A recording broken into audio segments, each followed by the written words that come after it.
All right. Good afternoon and evening for those of you jumping in right now. We're going to give a couple more minutes for folks to join us. Welcome to Whiskies of the World. Wow, them at home, World Whiskey Day edition. So we're here for one of our wonderful virtual experiences here. So catching you all at home. And where you're going to be able to jump in. I see there's probably some familiar names here that have been with us in the past, so it's great to have you back. And we do have some fantastic whiskeys we're going to be doing on this beautiful World Whiskey Day. So while we're jumping in, go ahead and drop in the chat where you are, where you're dialing in from. If you've been with us before, either in person or virtually, that would be great. And we are going to get started in just a couple minutes. Let's give folks a few more minutes to jump on, and we're going to get underway with this cool tasting we've got lined up here in front of us right now. Virtual number 8, Jason. Nice. You've been hitting most of them with us. That's great. Well, we've got a Whiskies of the World coming up to Seattle, an in-person one. So if you can make it up there, that would be great. Dirk coming in from Kennesaw, Georgia. Well, we've got Atlanta coming up too. So Cindy is in Connecticut. Very cool. See y'all there. Nice to be able to see you joining us too.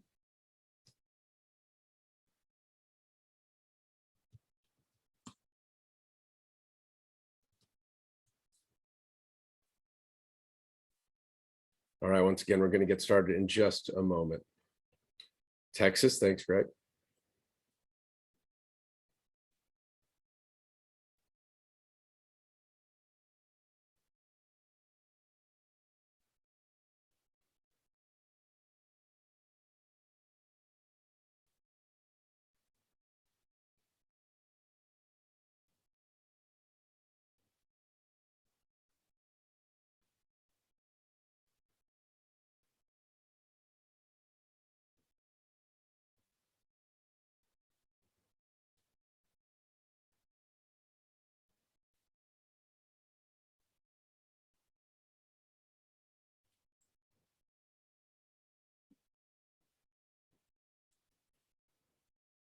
All right.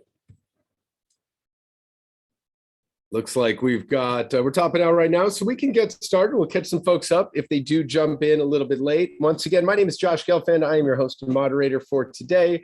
You've probably seen me before. If you've joined us, it is World Whiskey Day, this May 25th. Also, the 45th anniversary of the release of the first Star Wars movie. And for other nerdy fans like me, it is Towel Day for fans of the Hitchhiker's Guide to the Galaxy. So yes, it is Geek Pride Day as well as World Whiskey Day. So there's always a lot to celebrate here. Go watch the first Star Wars after we're done here today, or go ahead and read Hitchhiker's Guide. So long, and thanks for all the fish. But for now, we are going to jump into whiskey, and we do have 9 fantastic whiskeys with a 10th little special thing that we're going to be doing at the very end if you stay along with us till the very end. So we are jumping all over the world here today. It is World Whiskey Day. So many of our tastings have focused on scotches, just single malts, American whiskeys, bourbons and ryes, Irish whiskeys, and we even know Japanese whiskeys. But there's so many other countries that whiskey is made, and we really wanted to touch on as many countries as we possibly could during this tasting. And so that is what we're going to do. We are literally jumping all over the world. We're hitting all 3 North American countries here today in the first 3 whiskeys as well. Of course, we are going to be hitting Ireland, as we often do, but we've got France, we've got Spain, we've got Taiwan, we've got Japan, we've got India. So we have Asia covered, we've got Europe covered, we've got North America covered in this fantastic tasting here today. And there's even more whiskeys that we were even wanting to do. It's just hard to get. So after this, keep on exploring whiskeys from Australia and New Zealand. Keep on exploring whiskeys from Germany, from South Africa, from Belgium. They're really made all over the world, but we're going to dive into a lot of different styles here today and find some really cool differences. So like I always do mention with these tastings here, we have 9+ whiskeys that we're going to be doing here today. Please do not feel you have to pour the entire sample into your glass as we go through them. Going through 9 ounces or 10 ounces of whiskey in an hour, 9 ounces of whiskey in an hour is aggressive, even for a professional like me. So my advice is just pour a small amount, have a little sip, have a taste, move on to the next one. And that way, when we're all done here, you get to go back on your own time and actually savor these whiskeys and enjoy them on your own time. In addition, please don't finish them off, because our 10th whiskey, I'll let you know in advance, we are going to be making our own blend from what we have here in the others, and hopefully being guided by one of our very special guests, Master Blender, who we'll be talking to a little bit later, Amanda, with Virginia Distilling Company. So that's the first thing. Please be patient with your whiskeys. Just a small amount's all you need. Also, of course, please have water handy. Water is important, not just to keep you hydrated, but also to clean out your glass and your mouth in between the tasting. So pour a little splash of water in your glass after each pour, swish it around, drink the water, and it takes care of all three of those in one fell swoop. All right, so I'm going to do a little bit of an overview. If anybody here is brand new, but it seems like we've got a lot of veterans joining us today, but I will give just a little brief overview on what is whiskey, so we can clear out any confusion, any myths right off the bat. You know what it is we're getting into, because again, this is whiskeys of the world. We're tasting whiskeys from all over the world. They're all made a little bit differently, following different laws, different customs, different traditions, different ingredients. But the one thing all whiskeys have in common: a whiskey is any spirit distilled from grain and aged in oak. I mean, that's the fundamental definition. Bourbon and rye, Canadian, Scotch, Mexican whiskey, Indian, Tasmanian whiskey, all of these whiskeys, they're all made from a grain or a combination of grains, and they're aged in oak barrels. That is the common denominator, but the differences are vast, and we are going to taste those here today. So I'm not going to linger for too long on those definitions. We'll dive deeper with each whiskey that we have. The first one, we might as well jump on in, and this is a unique one and a newer product right here. Although they have been making whiskey in Mexico for quite some time. A lot of you, when you think about Mexico and you think about alcohol, you jump to tequila or maybe mezcal, right? Both have been growing fantastically. In fact, the largest growing category in all of spirits between 2020 and 2021, more than a 30% growth was tequila and mezcal. That's massive. There's only one category in alcohol that has grown faster during that time period, and that's what we call RTDs, or ready to drink cocktails. It's the only category that's grown more so. But as a single spirit category, tequila and mezcal, agave spirits, had a 30% jump between 2020 and 2021. So I guess when people were stuck at home, that's where they really dove in. Thankfully, whiskey is not slowing down in its growth. In Mexico, while the agave plant has been kind of their national plant for quite some time, and has been a feature and pushed as the national spirit, corn is native to Mexico. And corn has been used for making fermented beverages, and later distilled beverages once the Spanish brought that technology, but making fermented beverages back to the ancient Aztec and Mayan days, and they were fermenting corn beverages. So then using the alembic stills that the Spanish brought and applying that, they're making their own variation of our bourbon, though it is distinctly different. So let's go ahead and start. So the Abasolo Corn Alma, Mexican whiskey. We often talk, and I joke that when you're drinking like an añejo or an extra añejo, it's basically Mexican whiskey, because they're over oaking, getting all those caramel and vanilla flavors into an agave spirit, essentially making it taste more like a whiskey than like the earthy, peppery tequila that you have. But this one here, this is a whiskey. This is made from corn. It is 100% corn. So what that means is they are going to be using an enzyme for that fermentation part. But it is I'm going to attempt to, I think it is Kakawa Sintle is, I believe, the pronunciation of the varietal, the heirloom varietal of corn that they're growing. Very high elevations in Mexico. So it's actually traditionally used in pozole. So pozole, Mexican soup, very big, chunky corn kernels that they use. So that is what's being used here. Most American whiskeys are using yellow dent corn. That's the most common field corn that you're going to find. Used for food, used for biofuels and feed livestock, often been genetically modified, but this is a heirloom varietal that they use down in Mexico. On the nose, there is that popcorn sweetness that really does shine through right off the bat.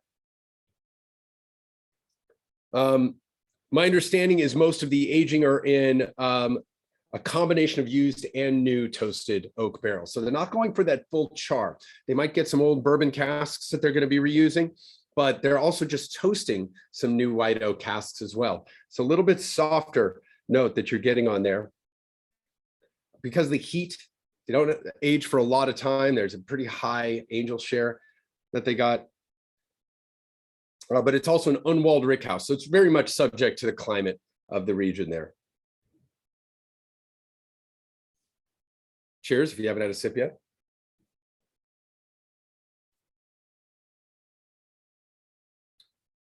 So a nice pale straw-like, not just color, but I think an earthy straw-like flavor to this one. It's definitely piney. Popcorn note for me is coming through as well. A little bit of herbaceousness.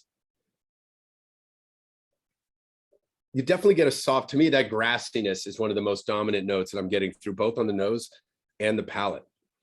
That's my thought so far. We got a nice small group here. If you want to pop into the notes, what do you think? What are your flavor? What are your tasting notes on this?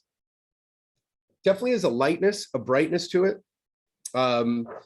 Both showing, I think, youth and allowing that corn, allowing that grain to really do more of the talking than the barrel itself. What do we think?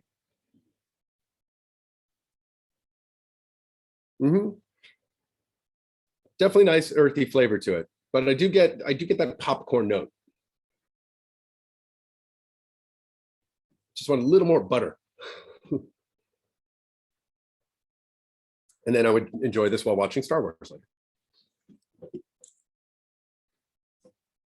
Not too bad though. Good way to start. And again, like, we don't think about Mexico as a place of whiskey, but it's actually interesting. Before we really fully codified the laws of bourbon in the US, there were a number of Mexican bourbons that were produced and sold in the US. Even between 1934 and 1964, when we fully codified bourbon as a denomination of origin and protected name in the US, there were some from the 30s and 40s. You would see some brands coming out that was a bourbon coming from Mexico. Same thing from Canada as well, that they would follow kind of the specs of bourbon, but make it down there with their corn and their mash.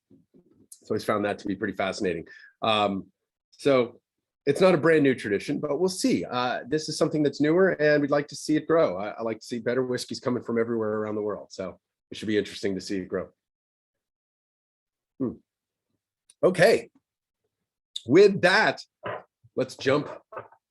We're up far to North America right now. We're going from Mexico to Canada. So we're just jumping around our NAFTA partners, I guess, right now. That's what we're doing first before we come back to the US. A little bit of water. Now this one, Lot 40, is I have always been a fan of the Lot 40 rye. I've had this in my well at past bars that I've run, even though it's a Canadian rye and not an American rye. I always find that what they do at Corby are they're pretty big leaders. I mean, this is coming from the largest distillery in North America, the Corby Distillery in Windsor, Ontario. Dr. Don Livermore is the brains behind this. Dr. Don is one of the true brilliant geniuses, I think, in this industry. He's a guy who got his PhD in brewing and distilling, did his doctoral thesis on oak and aging. I had him on my panel at Tales a few years ago, and it's like he sent me some of his research, and I'm no chemist, but he did some really deep work on discovering exactly how oak affects every stage of this. Now, this is a 100% rye. So we're going from 100% corn to 100% rye, unmalted in this case as well. The big difference between this and an American rye is they're not using exclusively new charred oak barrels. They're using, like the Mexican one, a combination of new and used barrels. So that's giving a little bit of softness in there as well. In addition, it's going to be a combination of some pot, but mostly column stilled rye whiskey. But with that, the pepper of the rye, the earthiness of the rye is still right there on the nose. It definitely has that very distinct kind of fennel, star anise spices that you get with a rye whiskey. Now, Virginia Distilling Company, you guys have good experience with rye as well, Amanda, and doing the similar unmalted focus on the rye, right? Oh, we're just 100% American single malt, but there is. Oh, I thought you did a rye. I apologize. Yeah. No, it's okay. I mean, yeah. There's so much history in Virginia of rye. In fact, George Washington started the distillery to make a single malt with James Anderson, and they couldn't grow barley because it was too rocky up there. And so Yeah, so there we go. So there is something, other Virginia distilleries that are playing with it right now. But this year, Lot 40, to me, what they've done is really made a classic rye, but done it in the Canadian style. Now, an issue is with Canadian whiskey, they can call something a rye even if there's only a small percentage of rye in there. They don't have the 51% rule that we have. Rye, the term rye is just synonymous with whiskey in Canada. That's how it's been traditionally. And rye is a northern grain. Canada grows a lot of rye. That's really where it's coming from in so many ways. So that it's been a foundation of Canadian whiskey for a very long time.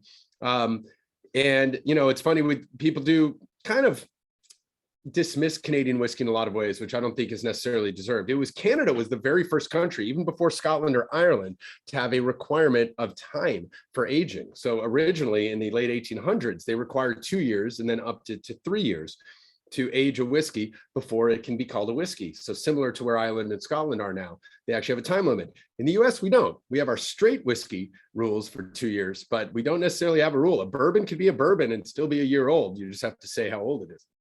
But in Canada, it does have to be a minimum of 3 years old. And these, I believe, are somewhere in the 4 to 5 range for the Lot 40 line. But you do get that classic, the brown sugar, the peppery, the maple notes all come through for a nice everyday rye whiskey. So they're doing solid work there. And it is distinctly Canadian too.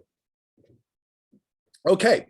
With that, we're going to do one more here and we'll do some questions. And as we go along, my friends, we do have a small intimate group, which is great. Please feel free to just pop your question in the chat as we go. If you have anything for me, for Amanda, who's our special guest here today, Master Blender at Virginia Distilling Company, single malt. I'm not going to make that mistake again. And we are going to move on to that sample right now. So Amanda, go ahead and unmute yourself. We're going to bring you in, talk a little bit about what it is that you were bringing to us here today and a little history of your company in Virginia. Sure thing. Yeah. Hi, everybody.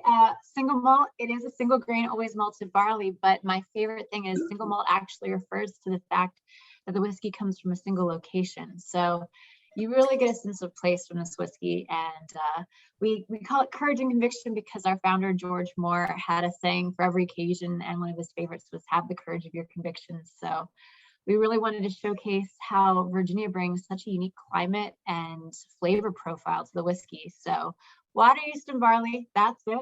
But unlike so many other whiskeys around the world, especially American whiskeys that have to age in new oak, we get to play around with whatever we want because American single malt can age in used casks. So we'll take used bourbon barrels, we'll take used sherry casks, used wine casks, and that kind of creates my flavor profile. So the same distillate goes into every cask, but the one you're drinking right now is comprised of whiskey that's aged in roughly 50% used bourbon barrels, 25% fortified wine casks from Spain, and then 25% red wine casks from France, Europe, Portugal, and Spain as well. So it's just great to bring those flavor profiles out. And I love that the used casks don't dominate the notes that form during malting, during fermentation. So if you're nosing and getting apricot or orange or apple, that's just shining through from the distillate itself. But if you're getting butterscotch, cinnamon, ginger, chocolate, those are the casks. Now, when it comes to as a blender for you, when you're taking a look at how many casks do you put into any given batch? I started out small. I was in the 40 to 50 cask range. Now it's hundreds. We're the largest independently owned American single malt producer. So yeah, I actually created this wish list, and the biggest thing on there was a vatting house. And so 2 years ago, they broke ground on it, and now I've moved in. So I have massive 20,000 liter tanks that I can build my batches, and I never empty them. So from every bottling run, I still leave a good bit behind. That means I can have consistency from bottling run or batch to batch. Oh, almost a Solera method. Exactly. That was my inspiration. Yeah, that's very cool. Yeah, that's awesome. We actually do have a whiskey that's coming up later that kind of is very influenced by the Solera method as well. So for those who don't know, Solera method essentially is something that started in Spain and really as part of the sherry world, where the barrel that you're bottling from is never fully emptied. and think of like a stack of like four casks, right? So anything you're going to bottle off up to 30% of one barrel here. You're going to top that off with one. You're going to top that next one off with the next one. Top that off with here, and then fill that one with the new liquid. And so you always have some of that oldest original liquid constantly still in that mix, and it does help for consistency, right? Oh, Amanda, do you find that? Yeah, absolutely. Dirk asked, what are the casks again? So we call them used or first fill bourbon casks. We're one state over from Kentucky, so you can imagine we have a really great supply coming in, and they're very fresh, good quality. So Brown-Forman, Willet, a lot of familiar names. We also use a lot of sherry casks, not just Oloroso and Pedro Jimenez, which you see a lot of, but also Fino, which brings these beautiful tropical fruit notes that I love. And then what we a lot of minerality from Fino. You're getting like lemon citrus to me, and really briny mineral notes, which I like. Yeah, I love that arc of flavor because the PX sherry is much more decadent with dried fruit notes, and the Oloroso can be nutty.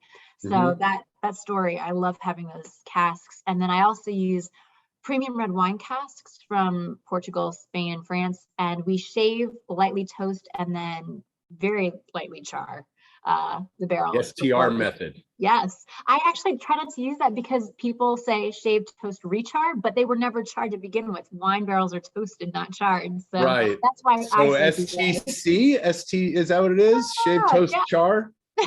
Yeah, okay. Things get lost in translation. And so I've always been like, wait a second. So yeah, well, I guess with sherry casks, it's not a rechar, but with bourbon casks, it is. It would have been, yeah. Absolutely. But I think it is a general term for, rather than just emptying a barrel, making sure the staves are intact and throwing it back into service, which is another common method. You're actually retreating it and getting it back. Rechar was really big and still is for people taking the bourbon barrel. So that kind of worked its way in, but we don't do that. We just use a light rechar. Yeah, the rechar, for those of you guys listening, I mean, that really is going to pop out a lot more of those vanillins and those caramel notes, re-caramelize those cellulose fibers in the wood. Think of like if you had a really thick slice of toast or bread, right? Thick slice of bread, you put it in the toaster and you get a nice toasted layer on there. Cool, that's nice. And underneath it's still soft. If you scrape off that toast, it's still soft bread. You could pop that back in the toaster and retoast that piece of bread again. And that can happen with a barrel to a certain point. So you can only do that a couple times before you kind of lose the integrity of the wood itself. But it does help to pop more flavors out of that wood. Are you guys playing with new oak as well? I have literally 5 new oak barrels. That's it. They're delicious, but it's not the flavor profile I want the majority of what I'm making to be. So, and it's more sustainable. I mean, looking at the issues out there, I'd rather keep things as green as possible. Sure. Yeah. And, even if you got a new barrel, you get to reuse that one as often as you like, and you have full control of that barrel from day one. Yes, I do. Until the 50th year that it's in use. So, it's a nice thing now, finally, that American single malt has been recognized and codified and allowed to do a little bit more, and allowed to kind of do these things that makers like you have kind of wanted, but you were pigeonholed into some of the old rules and, almost forced to use new barrels for a while, right? People only recognize malt whiskey, which decided to be 51% barley versus single malt, which is a totally different creature. Yeah. So American single malt is now really starting to stand up on its own. And anyone who's been through my tastings before knows that I talk about it's really one of my favorite emerging category. There's so much incredible potential here to create something that is distinct from the single malt in Scotland, the single malt in Ireland, and single malt in Japan or elsewhere that have been doing their own style. We bring something very distinctly American to this whiskey that doesn't taste like Scotch. It tastes like American single malt. And I think that's really special what you're able to do. Cheers to that. Mm-hmm. Well, thank you, Amanda. Thank you so much. Please stick around. One, it'd be great to have you just to, chat with as we go through the rest of these. But when we do get to the very end, as a blender, would love your guidance as well, as we're going to be blending some of these other whiskeys and really start to pick your brain and get into the mind of a blender on how you pull flavors in order to create new flavors. So that's what we'll be talking about. But for now, my friends, we are going to keep on moving. And while we've hit North America, it is time for us to jump over to Europe. And we're going to start with the island of Ireland. You can't do a world whiskey tasting without starting in the place that invented whiskey as we know it. That's really just the fact here. And so we have to get some of this in here. And what's cool about this next one that we're tasting, the Teeling single pot still, is that this is kind of a classic Irish style of a single pot still whiskey, which means that they are doing a combination of malted and unmalted barley. Legally, a single pot still in Ireland has to be a minimum of 30% of malted barley, a minimum of 30% unmalted barley, at least. So you can have it be 70-30, or it could be 50-50, but it has to be at least 30% of either. It can also be up to about 5% of another ingredient. And traditionally, they would often throw in oats. So we're not sure if they're doing it. A lot of them are actually starting to bring that back in Ireland, which is kind of cool. Oats being a local grain that were very common. So the casks. So yeah, all right. So for this one right here, the single pot still here is definitely classic. And I think what you get are some of the classic flavors I get when you combine malted barley, which we're used to malted barley. You rarely taste unmalted barley in any other whiskey besides the Irish single pot stills. It's just something that we don't have a lot of. The unmalted barley to me pops out a lot of chocolate and cherry notes. You get that from malt as well, but there's something in particular on these Irish single pot stills that to me pop out. A nice foundation of like black cherry and chocolate. Now, Teeling does play around with a lot of different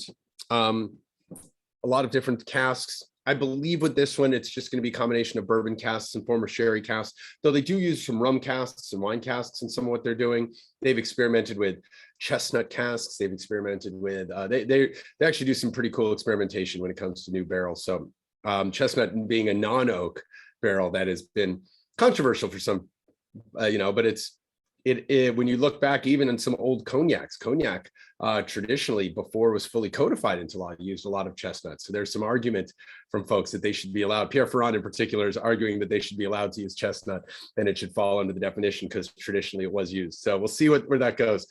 What I love about the world of whiskey now is how much we're both sticklers for history and how much we also want to just experiment and break the rules and make something that tastes good.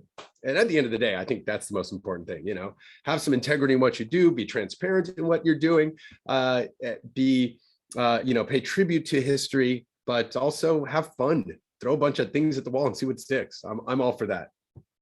I love experimentation. So I think this right here, you definitely get that. You definitely get a single malt kind of base, but it has a kind of a brightness, well-rounded coffee, toffee, and a little bit of like oat. I think there's oat in here because I'm tasting like that oatmeal sort of finish. I'm not 100% sure, but maybe I've just planted it in my own brain, but I do taste a little bit of oatmeal on this. Baking spices. So that is a nice place to go. All right. Well, we are through our first 4. I think we're doing a pretty good job on our pacing right now. And I want to make sure we do get to the tasting so we can have some fun with the blending and really experiment here at the end. So we are going to we have 2 more in Europe. So we've got our first European one down. Now we are going to jump over to, and again, if you have any questions, please feel free to pop them in the chat. But we are going to head over to a country that most people don't think of when they think about whiskey. When you think about booze in France, you think about champagne, you think about cognac, maybe Armagnac. If you like liqueurs, you might think about chartreuse and Benedictine, Lillet. But whiskey in France is actually very, very important in the world of whiskey. It is actually partly because of France that Scotch whiskey made its way to the rest of the world. And that's due to a very unfortunate incident at the late 1800s, early 1900s. Phylloxera, horrible little bug, essentially destroyed all of the vines in France and decimated the entire French wine and cognac industry. They actually had to splice vines from here in California, which were originally spliced from France in order to relaunch their industry. So it's a nice relationship that we have. But yeah, it basically destroyed the whole wine and thus cognac industry. To meet their thirst in the early 1900s, they started importing Scotch whiskey, and that really helped Scotch get to the European mainland and then to the rest of the world and help that grow and really created that global thirst for that style of whiskey. So we have France to thank for that. And they never really lost their taste for it. One of the weirdest statistics you'll find is they actually drink more Scotch whiskey per capita in France than any other country in the world. It's a weird stat, but it's actually true. Per capita, they do. And so along with that, they make their own whiskey, and they have for a very long time. It's just been done on a much smaller scale. Bren is a wonderful brand started by Alison Park, an American woman, former ballet dancer who wanted to get involved and see what she could do and help create a very unique brand and make a whiskey done in the French way. It's organic French barley. They're using cognac style stills, and it's aging in French oak casks, former cognac barrels as well. So what we have here is the French single malt to 10-year-old from Bren. That combination of those different factors there really do pop out different flavors. It's a unique whiskey compared to others. Now the non-age statement Bren Estate has a very bright bubblegum, pineapple, candied-like flavor to it, which is very unique. The 10-year-old definitely a little more refined, much more of a pastry note coming through on this. To me, there's still that hint of pineapple, but it's like if you had a pineapple Danish. That's what I think of right here. Like they have a nice pastry Danish with a dollop of pineapple jam in the middle of it. That's to me what I'm getting on the nose here. The palate, a lot of fruit, a little bit of herbaceousness too. That tea note comes through, minty, chai-like notes. Really big bounce of almonds. You definitely get a lot of that nuttiness too, but definitely fruit, honey, melon, berries, again, the tropical pineapple, papaya notes. So very, very fruity. So pretty fun, interesting whiskey from them. And congratulations to them for being purchased by Heaven Hill as well. So good job, Samson and Surrey, for getting the big buyout. Small companies, right? It's what they kind of look for. I don't know where you guys are with that, Virginia, with Amanda. You can, I don't know if you guys, we don't have to talk about that. We're independently owned. So yeah, we're pretty lucky right now. We've had a couple offers, but so far it's just been nice to have that freedom. Yeah.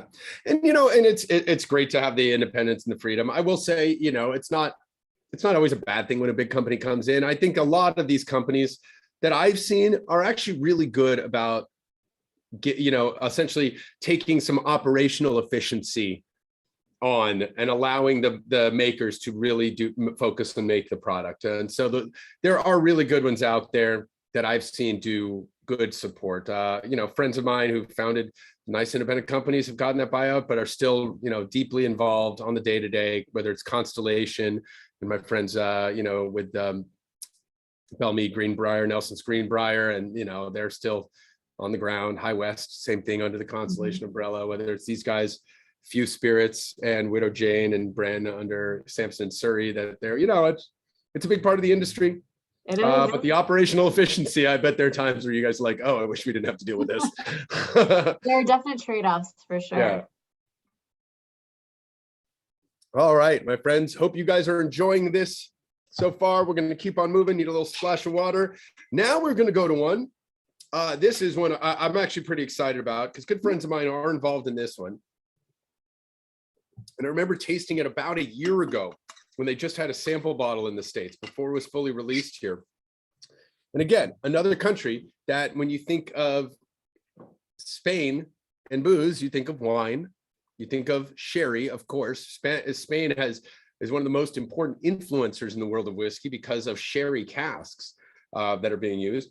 And of course, you think of Spanish brandy. So it's really, the world of grapes is where we think of Spain. Well, we don't think about whiskey. And this one right here, Hidalgo Galveston 12-year-old. This is a 12-year-old single malt made by the Hidalgo sherry family. So Hidalgo is a sherry bodega, very big, well-known sherry bodega that is making a single malt whiskey, just like the rest of these. What is couple of the things about this one that I think are pretty fascinating. Again, it's a family-owned bodega. that dates back to the late 1700s. So I think it's like 8 generations of families that have been there. So it's the first time they've ever made a single malt produced entirely in Spain. So the malt is grown right there in the hills in Granada, Spain. 72 hours of fermentation. This is the information I've gotten from them as well. Double distilled copper pot stills. So it's it's a small batch they did. So 2 American oak butts, so sherry butts from American oak that had spent more than 200 years in the Napoleon Amontillado Solera system.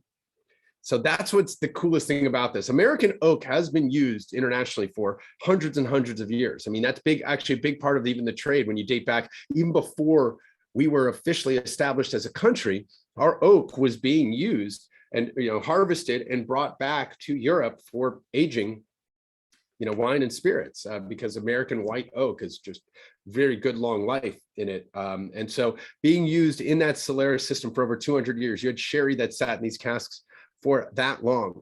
Then these were used for 12 years in their cellars, in the Hidalgo cellar, so aging right next to the other sherry barrels. So these barrels were married and proofed down, so they call it a double sherry finish on this one. But right off the nose, if you've drank sherry cask scotches before, when you think of the Macallans or the Glendronachs or anything like that, that big, beefy, sherry, dried fruit, heavy spice note. Right off the bat on this, it is as much of what we call a sherry bomb as any scotch you will ever have. Deep raisins, deep currants, figs, dates, rich spice right there, tobacco, leather.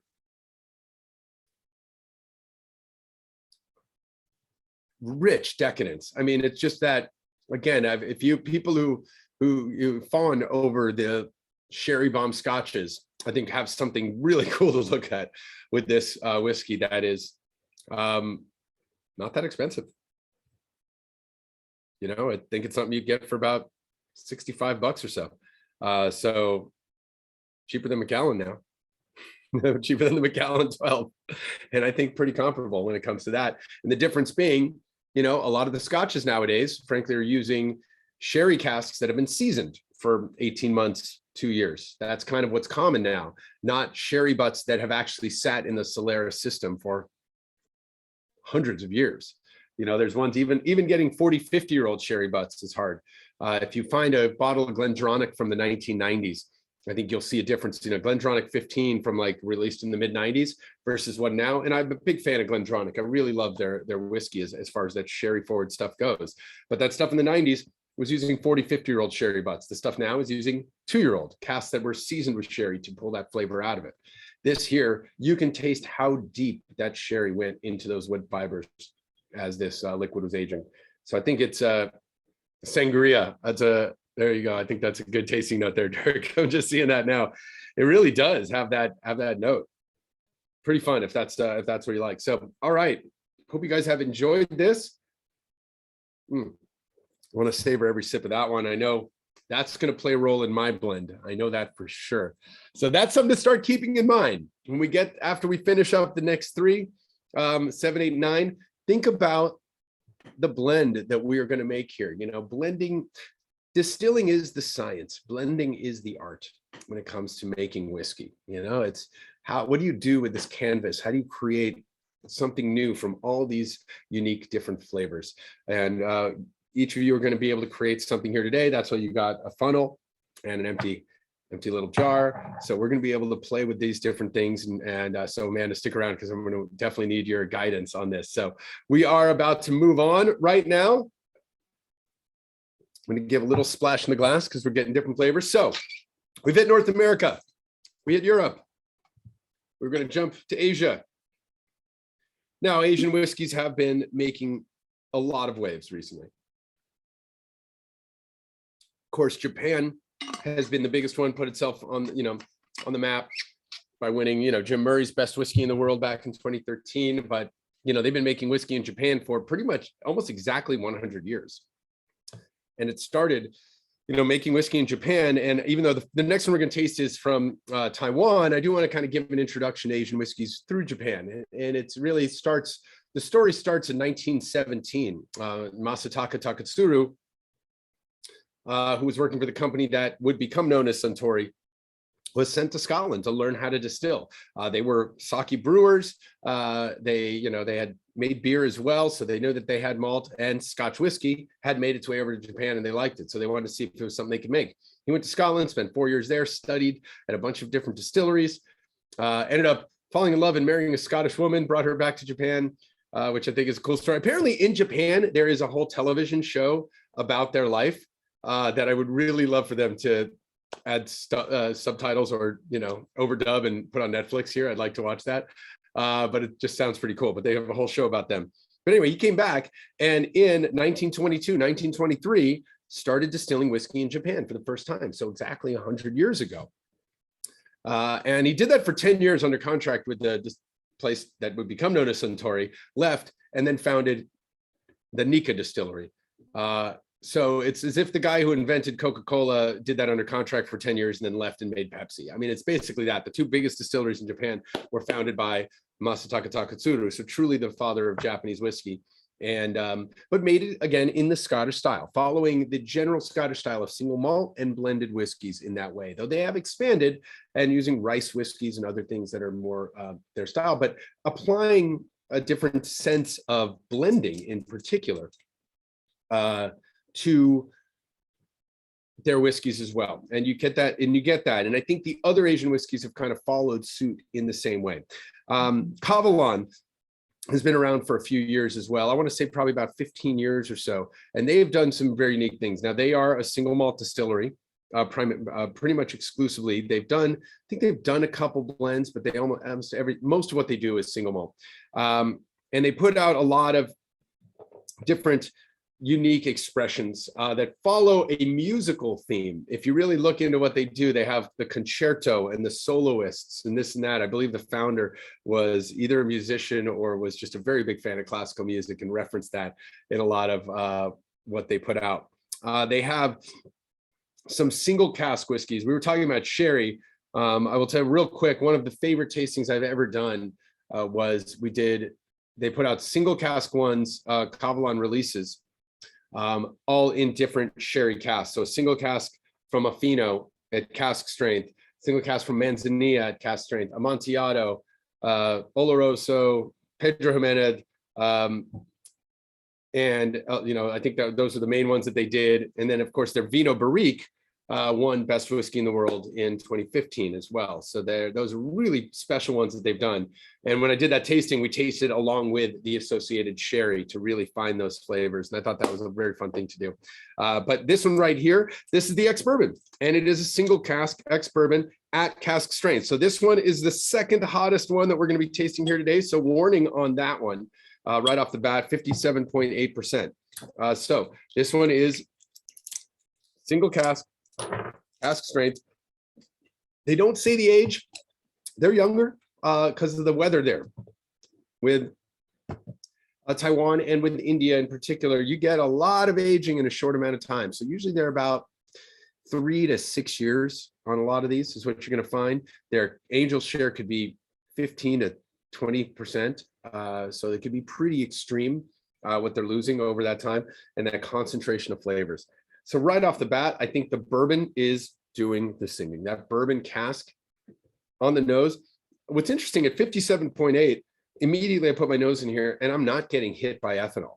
So there's a softness to this that I actually find to be quite interesting right on the nose. Now, before tasting, let's see how different it is.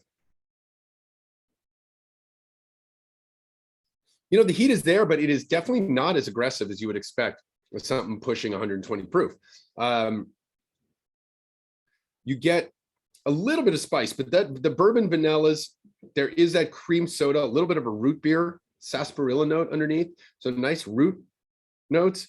Really, that there's a creamy vanilla, a toffee, butterscotch right under there, cotton candy-like note. But very easy drinking for 57.8. I'm very surprised by that. A little bit of water, I'm sure with this one, a couple of drops of water will really make this thing open up, and I'll probably play with that one later on my own. What do you guys think? Again, any questions? If you have them, please go ahead and pop them right away in the chat. Either from, we got one big group over there. It's good to see, what is that, 7 people all hanging around drinking together. That's nice. Hi, everybody. So if you do have questions, please go ahead. If you want to unmute yourself and just ask, feel free to do so before we do our final 2 whiskeys. So just let us know if you want to do that. Have another sip of this one before we move on. There are worse ways to spend a World Whiskey Day. I know that. Okay, little splash of water. Now we are going to jump to Japan. And with this one right here, so I mentioned Suntory. Suntory is the house a lot of people do know. That's where the Yamazaki, that's where the Hakushu comes from. The Hibiki blend, the Japanese harmony. But Masataka Takatsuru started there and then started the Nika distillery. And Nika, second biggest distillery, is responsible for this whiskey that we are about to taste, the Miyagikyo. So there are 2, like Suntory has 2 malt distilleries, the Hakushu and Yamazaki. This one, Henrik, you have not missed the blend. The blend is coming soon. We're on number 8 right now. We're gonna do number 9, and then we're gonna do the blend. And then this will be posted and you can go back and taste through everything else on your own time. So there we go. Similar to Suntory, Nika has 2 main malt distilleries, Yoichi and Miyagikyo. And Yoichi is down by the ocean. It's down at sea level. Miyagikyo is up in the mountains. And the big difference there is going to be climate and the water source that they have. Up in the mountains, you have much more mineral-rich water running through granite, running through more limestone, picking up more calcium, magnesium that helps to kind of pull different flavors, extract sometimes more sugar from the malt as well. The higher the minerality, the more sugar can be extracted from that malt. And that's what you get up there. Yoichi, the distillery down low, a little more earthy flavors that you get from the water there, not as much of that high mineral content. And they might have a little bit of peat. The Yoichi to me kind of gets a little of that briny, that medicinal, oceanic, almost kerosene type of note that comes through sometimes. And that's really nice on its own. But then they have their pure malt line, the Takatsuru, named after him, that Nika makes. And that is the combination of those 2 single malts in their pure malt. They also have they're very well known for the, I got one hiding behind me, like the Nika coffee grain and the Nika coffee malt. Coffee, C-O-F-F-E-Y, refers to the type of still. That's the column or continuous still that was patented by Aeneas Coffey, the Irishman. But this one in particular, this is a single malt made in pot still, double distilled. Aging, it's going to be primarily former bourbon and some former sherry casks. They may use some Mizunara oak, but not totally sure about that. Really nice richness. There is a bit of a hint, tiny whiff of that of smoke hiding in the background there, but most of it to me is going to be very bright. Citrus oils, baking spices, graham cracker, getting that in there as well. So a nice real floral note too. I think that's something I get in a lot of Japanese whiskeys, is a very distinct kind of lavender, rose, floral notes tend to pop through, especially in Japanese blends, but the single malts do carry them as well. And I believe that's part of just the blending style of sourcing different barrels and creating something from these, that even though they're coming from the same, raw ingredients, these different barrels are doing different things in that climate. So really nice sipper here. We are booking right along. Again, would love to have some questions from you guys if you have any. So see if what you're enjoying so far, and we'll find out. But definitely enjoying these. We've got one more Asian whiskey, and this is again from another country that has, really put itself on the map, has won tons of awards. across the board. I know Whiskies of the World, we in particular, we do our own whiskey competition and that I'm one of the judges for, and Amrut has won its category a couple different times. So they've done some pretty good things. All right. So Amrut, Indian single malt. Now, those of you familiar with India know that it is very, very hot in India. So these ones are not aged for very long. Again, you're looking at 3 to 6 years at the oldest, usually 3 to 4 years for almost all of the whiskeys coming out of India, but they get a lot of aging. That heat causes a lot of that expansion, a lot of evaporation, especially of water, which can help boost up the alcohol content. But overall, just that heat causes overall evaporation, alcohol, water, all of that together.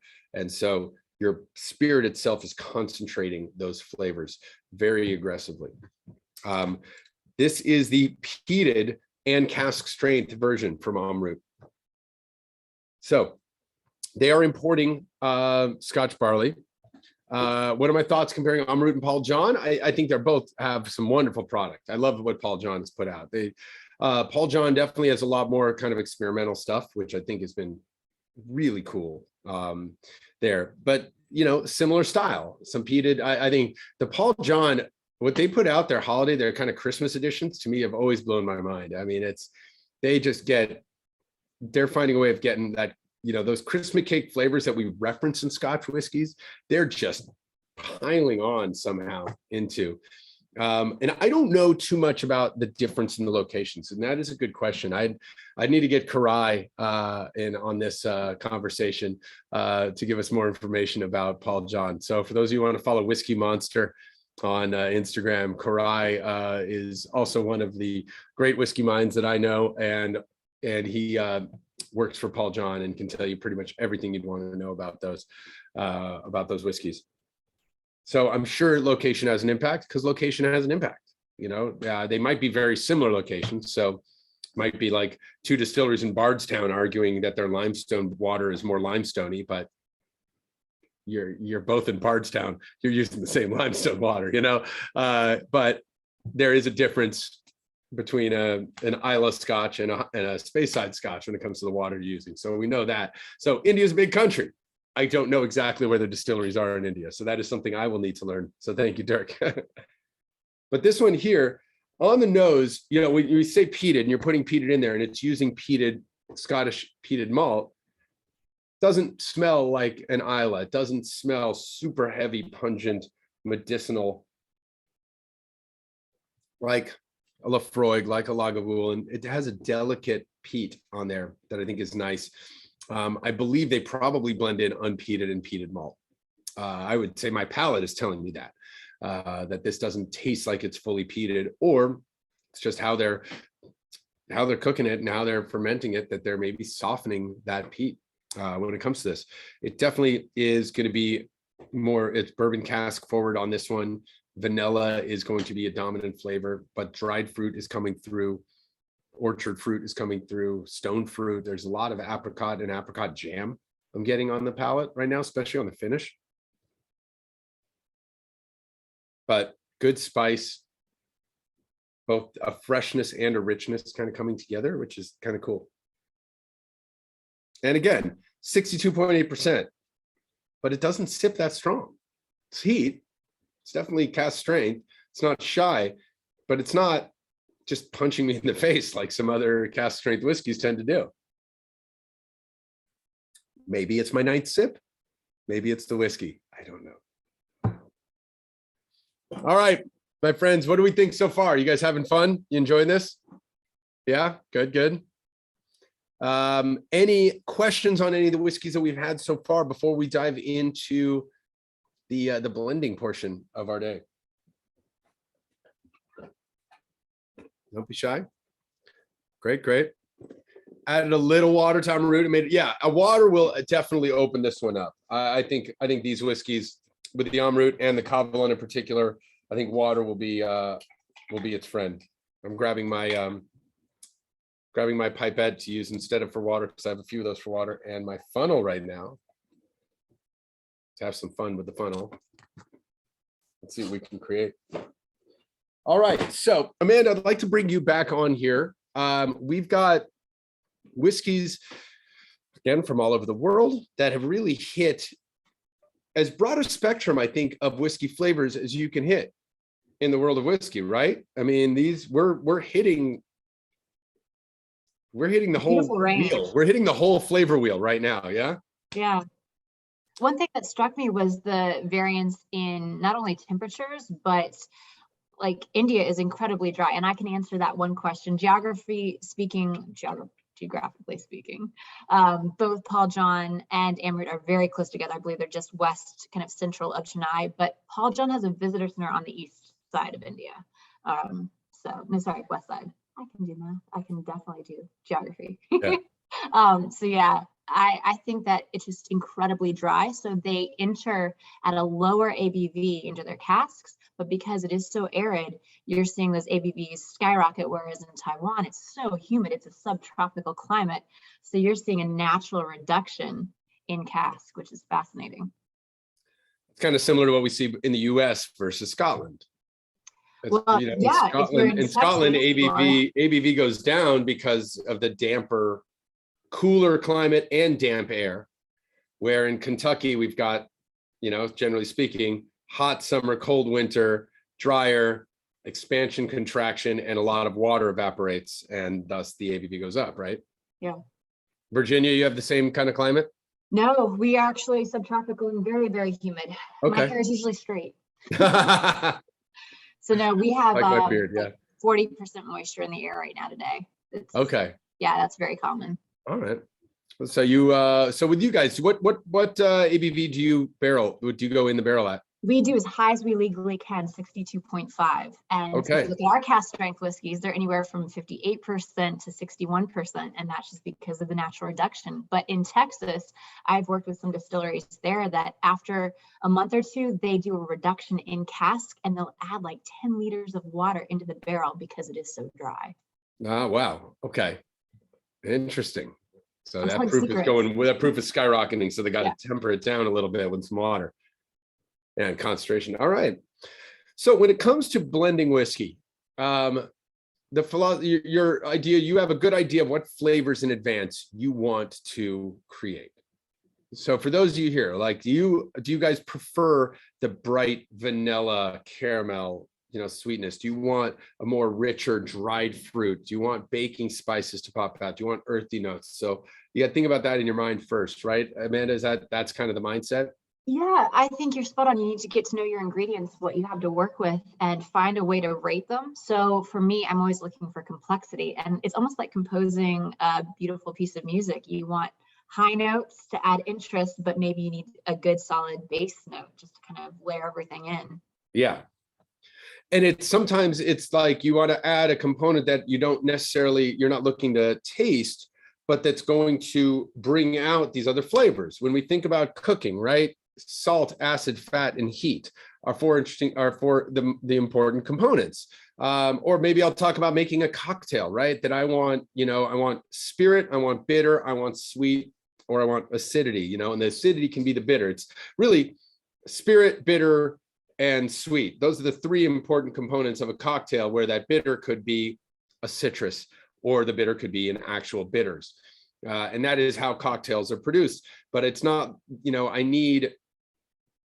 I don't want a sweet cocktail, but I need sweetness in that cocktail to highlight other components so those stand out. So you might want to add something you're not necessarily looking for, right? And is that approach you use with blending? Yeah.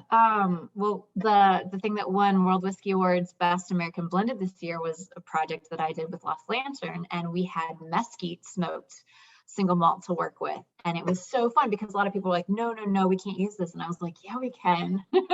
Take a little bit and it'll add so much complexity and interest. And it was a lot of fun to be able to just find what is complementary. So you didn't go full mesquite, not 100% of it mesquite, just a little touch. Little tiny touch goes a long way for something. You didn't go full long branch on it. Okay. Still play around with it. You never know how much that can contribute to a blend. All right. So the thing I have to challenge myself not to do is what I used to do when I was a kid at the soda fountain and just do the suicide of putting a little of every single thing into my cup. because that is just my instinct. Less is Throw it all more. in there and see what happens. And I have my infinity bottle over here, and that is always going to be the purpose of the infinity bottle for me is its evolution. I'm going to put something in there, and maybe it's not good. That's fine. It'll change out the next time I add another ingredient. But here we want to be like, have an idea of what we want in advance and start small. So let's see. All right. So you guys start playing. So Dirk, you want something that's going to be light and fruity. Maybe we can play with that. So looking at the whiskeys that we tasted, number one, we had nice lightness from the Mexican whiskey, right? You have a great amount of fruit, a lot of that apricot and stone fruit from Amanda's whiskey. We definitely had a lot of fruit. I think some black cherry notes coming from Teeling. You had the Bren definitely was fruity right there. So those are your brightness. Now you've got dried fruit and heavy flavors coming from the Hidalgo. Maybe you want to be softer on the Hidalgo versus some of the other ones. The Cavalan will be bright fruit for you. The Miyagi-Kyo will be as well. So for you, you've got, I think, a lot of the options there to use. I'm going to play with that. I love spice in my whiskeys. It's one of my favorite things. So I'm going spice forward on mine. Let's see what we do here. I'm going to start with a little bit of the Mexican whiskey for me. Couple drops. It's going to be fun. And Dirk, add to the world is your oyster. If you only want to blend 2 or 3, that's fine. One of the biggest mistakes I've seen people make is just trying to do it all. And sometimes it's just so much better to keep it simple and just tiny little tweaks at first and build up. That's a great point. Yeah, you can always add more whiskey. You can never remove whiskey you've already added. Right? So that is a good point, is that, yeah, start, how many should be blended? That is up to you. Again, start with 2. Take your 2 favorite, combine those and see if you like those. Nothing about whiskey is sacred. I think it's a problem a lot of people do have. Stuff was made to be drank. It's made to be enjoyed. It doesn't have to be drank a certain way. I think any whiskey maker is going to say, if you're enjoying it, I don't care what you do with it. If you're getting your most joy out of mixing it with Red Bull and whipped cream, I mean, I wouldn't recommend it, but it's like, if you like it, cool, have fun. Don't tell the blender, they don't want it. Don't tell the blender that. All right, I'm using some Virginia in mine. So I've got a little bit of 1, 2, and 3, but I'm going to skip around for the rest of mine right now.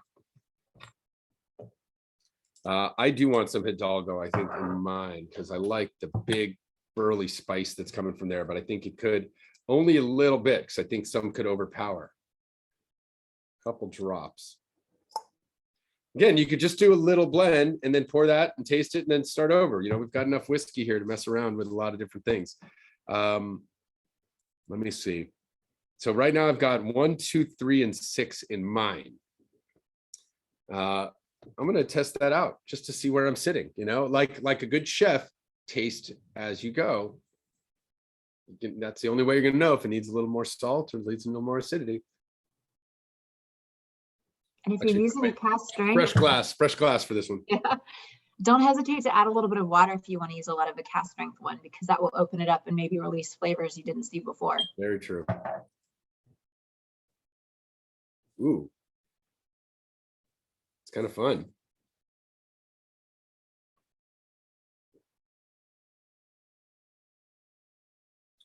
All right, it's big on the nose and it falls completely flat on the back end. It's interesting. I got this sweetness between the Mexican whiskey, between the single malt and the rye and spice, and the Galveston came big up front. And then so now I'm looking for length. I'm looking for depth. I'm looking for texture to add to this. I might need some of the Cavalan. It might need a little boost in proof to give it a little more heft. Water also probably. And maybe a little more Virginia single malt.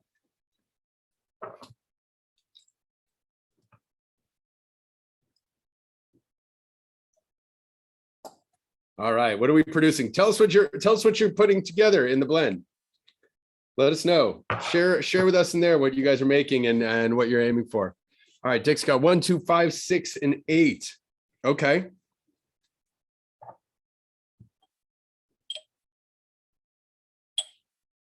Let's see what we got here. Oh, that's nice. So right away, I added a little bit of the Cavalon and a little bit more of the Virginia single malt. The nose is so much more orchard fruit. I'm getting a ton more apple on this one now. Nice. All right, Cindy, we got both of you guys, 1, 2, 7, and 9. And what do you think? How does it taste so far? You like it? I saw 2 thumbs up. Pretty good. All right. All right. All right. What do you, Laurel? I see you're doing 6 and 4. Keeping it simple between the Teeling and the Galveston. That's going to be bold. I see both of those. Those are 2 big flavors. All right. Someone else is doing just 1 and 3. So the single malt and the Mexican corn whiskey. So good, kind of classic. That's really, I would say that is kind of a classic blend that you're going to get, right? A single malt and a light grain whiskey together would be just a 2 whiskey blend. You know, that classic kind of in that Scottish style, like, you know, something you'd get from a Compass box if they were to do a North American blend, would take an American single malt and a light grain whiskey and combine them. That's something John Glazer would do. I was going to say, I see that. Yeah. 1, 3, 8 equal parts. Okay. Same thing. Very good. You're going to get a lot of citrus on that 1, 3, and 8 coming together, a ton of citrus. That orchard fruit. All right. That was fun. I'm gonna try something different. Got time for one more. We got a few more minutes here as well. So folks, if you do have questions, would love to answer them. That's why we're here. But I do like how engaging this is, how much fun you guys are having here doing these blends. Again, and this is something you can take from this little kit and have fun with. And now that you've done this, play with your whiskeys at home, you know, don't be shy. It doesn't have to be drank just on its own from the bottle. Of course, taste it as it is first, you know what it is you're working with. But, you know, this is where blending comes from. This is where that art in making whiskey really comes from, is even from a single distillery, even from a single grain, every barrel is going to be a little bit different. I mean, Amanda, for you can probably talk a lot to that. I know I've been in rick houses where I've tasted barrels that were filled the exact same day, sat next to each other on a rack for 10 years and had very distinctly different flavors. It's fascinating. Yeah, I see it every single week. Casks that have been filled the same day, been hanging out for years side by side, and so much variety. So it's a real challenge to be precise and consistent every time, but it's a fun journey. Do you have like in your kind of blending lab, you have a control? Always. That you're always nosing, and then you make a blend, you do a batch, whether it's from 10 barrels or whether it's from, 500 barrels. Called a triangle test. So I will have some of my colleagues set it up for me. I'll say, hey, I want 2 of these to be the same, 1 to be different, or something else. And so that way I can come in blind, even myself, and they'll try to stump me, and I love it. So it's good to get on your toes. Don't cheat the process, because you have to be honest.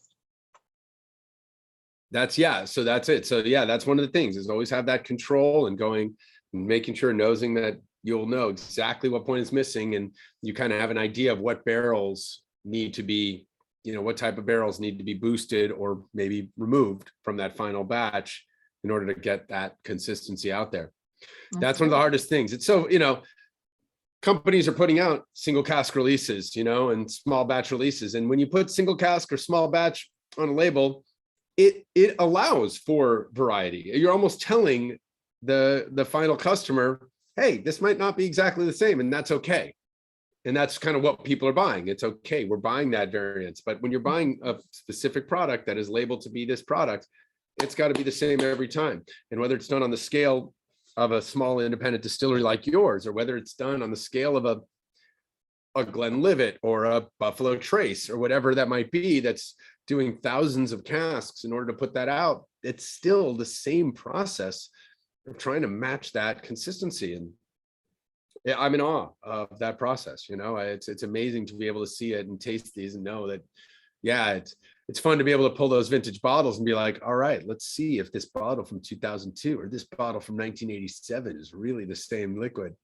And there's always going to be variances at that point, you know. Yeah. I have a bottle of, you know, Yeah. Glenlivet from the 1950s. It's very different than the Glenlivet now. What They were I actually say having is, heated liquid then. yeah, as long as the DNA is there, like my goal is to make every single bottling run taste better than the one before, but the DNA needs to be the same so people know what they're expecting. There should be the complexity. It should open up to have these same signature notes. Yeah, and it does. So, well, all right, my friends. That kind of brings us to the end. If you do have any other questions, please feel free to jump up, unmute yourself, and ask. Like I said, we got a small group if you want to go ahead and jump in or pop it in the chat. Otherwise, thank you for spending your World Whiskey Day with us here today. Amanda, big thanks to you. It's wonderful to be able to see you again. One of these days, I'm going to see you in person. You know, hopefully I can't get out to the DC Whiskies of the World, unfortunately. So maybe one of the other ones you'll be able to travel around to and we'll be able to see you there. For the rest of you, thanks for joining us on this virtual one. We do have our Bourbon Day one coming up soon. So please go to whiskiesoftheworld.com. For those of you who participated here today, we will send you a nice code if you want to sign up for the next one for a good discount. We'll get that out to you as well. June 16th, National Bourbon Day experience. So we got one more of these virtual experiences coming up. But the big in-person ones are happening and they're coming back in full force. And we really want to see you out in person if you can make it. So please go on there, tag, share your experience with us online. Enjoy the rest of your day. I'm going to pour the rest of my my little blend in my glass for final toast. So thank you so much. Look forward to seeing you guys in a few weeks.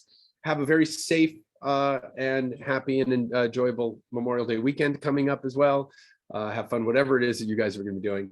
And stay safe out there. Take care of yourselves. Take care of each other. Atlanta, that's right. Coming up October 29th. I know we got some of you guys in Georgia. We've got, take a look at online. I think this, what's coming up next? I think DC is going to be the next one coming up in June. But we got a bunch more. Chicago is coming up in July. And there's a few others. Look online and we hope to see you out there, out in the world. Cheers, everyone. Cheers.